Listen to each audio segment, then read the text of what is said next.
अगर एग्जाम में आए ऐसे क्वेश्चन तो आप लोग इससे बनाने में कम से कम 1 मिनट तो ले ही लोगे, लेकिन हम आपको बताते कि ये 5 से 6 सेकंड में कैसे बनेगा। तो हम लोग हेल्प लेंगे ऑप्शंस की भी और स्मार्ट अप्रोच की भी। हेलो दोस्तों, आप सभी का स्वागत है आपके अपने चैनल सिलेक्शन एक उम्मीद पे, और इस उम्मीद को हम लोग टूटने नहीं देंगे। तो देखिए, ये है आपका बोला कि इन सब का एलसीएम क्या होगा। तो एलसीएम निकालने के लिए हमको ये तो इतना बड़ा बड़ा दे रखा है, इसको थोड़ा फ्रैक्शन में हम लोग कन्वर्ट कर लेते हैं। या फिर एक और तरीका आप देखिए कि ये जो है 9 है, यानी कि पॉइंट अगर इसमें से हम लोग इग्नोर करते हैं, ये देखिए 9 है, यानी कि 9 का मल्टीपल मेरा आंसर होना चाहिए। तो 9 का मल्टीपल में बोलता क्या है ना कि जो संख्या होता है उसका डिजिट को सम कर देंगे ना, जितने भी डिजिट है, और उसको 9 से डिवाइड करेंगे तो वो 9 से कट जाए। 7 1 8 ये नहीं कट रहा है, 5 1 6 ये 3 से कट रहा है लेकिन 9 से नहीं कट रहा है, 6 1 7 ये नहीं कट रहा है, 9 9 18 9 27 ये कट रहा है। Option number A is the right answer, यही करना था। अगला क्वेश्चन क्या बोला है कि 3 संख्या इस अनुपात में, इसका एलसीएम इतना है तो एचसीएफ क्या होगा। पहला बात, जब आपको एलसीएम एचसीएफ का क्वेश्चन है ना, तो केवल संख्या को इस तरीके से छोड़ नहीं देना है, इसमें कैसे भी करके कोई ना कोई X Y Z A B अपने मान से मान लेना है। यहाँ पर हम लोग एक्स मान लेते हैं, देखिए यानी कि यह संख्या क्या हो जाएगा, एक्स 2x और 3x हो जाएगा। अब इसका एलसीएम बोला है, तो एलसीएम होता है क्या कि जो सब में कॉमन हो और प्लस जो इसमें कॉमन ना हो, मतलब मल्टीप्लाई जो इसमें कॉमन ना हो, यही ना।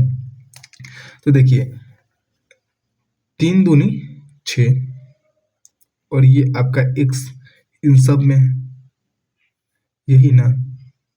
या फिर एक और चीज आप लोग देखो कि जो आपका एलसीएम है 9 का मल्टीपल है, तो जो मेरा ये नंबर होना चाहिए इसमें कोई ना कोई 9 का मल्टीपल होना चाहिए। तो 9 का मल्टीपल ये भी हो जाएगा, ये भी हो जाएगा, ये दोनों तो हट गया। लेकिन एक और बात ध्यान दीजिए कि 11 का भी मल्टीपल है, यानी 3 का भी मल्टीपल होना चाहिए, तो ऑप्शन बी हो जाएगा। आपको समझ में नहीं आया होगा, अब हम आपको समझाते कि क्यों नहीं आया। अब देखिए होगा कि आपको कि ये जो आपका 198 है, हम बोलेंगे इसका फैक्टर तोड़ने के लिए, तो आप बोलोगे क्या कि 11 का मल्टीप्लाई आप किस में कर दोगे, 11 का 18 में, तो आपका ये आ जाएगा। और इस 18 को क्या लिख सकते हो, तो यह 2 गुने 9 लिख सकते हो। इस 9 को क्या लिख सकते हो, 3 गुने 3, एंड एक्चुअली में इसका फैक्टर 11 गुने 2 गुने 3 गुने 3 होगा, यही ना। तो अब देखिए जब एलसीएम होता है तो इसका नंबर आ जाएगा, 3 है तो 1 3 यहाँ पर भी था, तो 1 3 आपका एक्स्ट्रा है, तो मेरा आंसर में 1 3 तो आना ही चाहिए कैसे भी करके। तो 1 3 आना चाहिए और 1 11 आना चाहिए, क्योंकि ये 2 यहाँ पर है तो ये 2 भी यहाँ पर है, तो 11 3 33 आपका राइट आंसर हो जाएगा।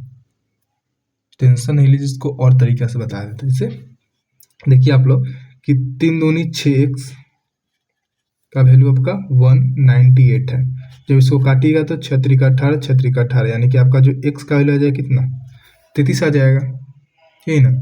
तो जब सॉरी इसका एचसीएफ पूछा था ना, माय मिस्टेक, जब आपका ये 33x का वैल्यू आ गया तो यहाँ पर वैल्यू डालिए 33, 33 दूनी 66 और 33 दिया 99।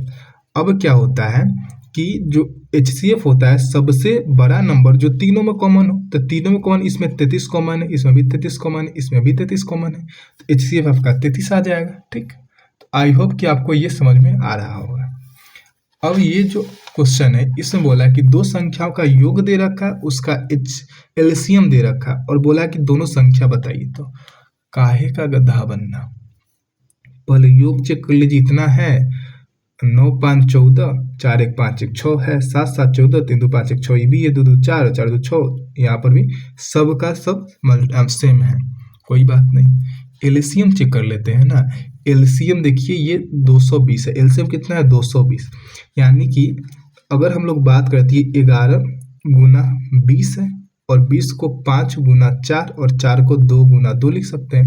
एक्चुअली में हो क्या रहा है कि ये जो आपका इसका एलसीएम आया, एलसीएम को जब फैक्टर में तोड़ेंगे तो 11 गुने 5 गुने 2 आएगा, यानी कि जो मेरा ये ऑप्शन है ये इन सब का मल्टीपल होना जरूरी है। 11 का मल्टीपल पहले चेक कर लेते हैं, तो 11 का मल्टीपल ये नहीं, आंसर नहीं होगा, ये भी नहीं, आंसर नहीं होगा। इसमें 22 है, इसमें 44 है, यानी कि इन दोनों में से कोई ना कोई हो सकता है। आगे देखें तो 5 का मल्टीपल, तो 5 का मल्टीपल ये तो है नहीं, तो काटिए, ये वाला है, तो option number D is the right answer.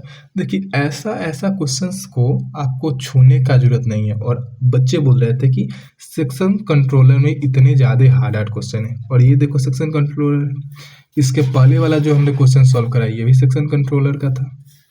हालांकि क्वेश्चन सब इजी नहीं आए, लेकिन उतने भी हार्ड नहीं है कि किया नहीं जा सके। ठीक है, देखिए बोला है कि 1854 का HCF क्या होगा। अब इससे आदमी क्या बोले, मतलब कि ये ग्रुप डी का क्वेश्चन है, फिर भी अब जब हमको HCF निकालना है तो क्या बोलते हैं कि HCF वह संख्या होता है जो अपने नंबर को काट देता है।